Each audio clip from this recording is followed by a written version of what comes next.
ایک شہر میں دو دوست رہتے تھے، یاز اور طیبہ۔ وہ دونوں ہمیشہ ساتھ اسکول جاتے، ساتھ پڑھتے، کھیلتے اور اپنا کھانا بھی ایک دوسرے کے ساتھ شیئر کرتے تھے۔ ایک دن بارش میں دونوں اسکول جا رہے تھے کہ اچانک ان کی نظر ایک کتے پر پڑی۔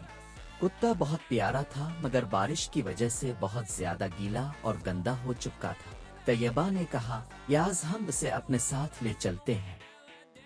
یاز بہت نرم دل اور احساس کرنے والا لڑکا تھا۔ وہ بولا، ٹھیک ہے، لے چلتے ہیں۔ طیبہ اسے اٹھاتے ہوئے بولی، آج سے اس کا نام شیرو ہے۔ دونوں نے شیرو کو اٹھایا اور گھر لے گئے۔ گھر جا کر جلدی سے اسے نہلایا، صاف کیا، پھر اسکول کی طرف روانہ ہو گئے۔ شیرو کی وجہ سے دونوں اسکول لیٹ ہو گئے تھے۔ جب وہ اسکول پہنچے تو استاد نے پوچھا، آج تم دونوں لیٹ کیوں آئے ہو؟ یاز اور طیبہ نے شیرو کی حالت اور اس کی مدد کا سارا واقعہ سنا دیا۔ یہ سن کر استاد نے دونوں کو شاباش دی اور کہا، بچوں، علم کے ساتھ ساتھ نیک عمل بھی بہت ضروری ہے۔ اللہ تعالیٰ اس پر رحم فرماتا ہے جو اس کی مخلوق پر رحم کرتا ہے۔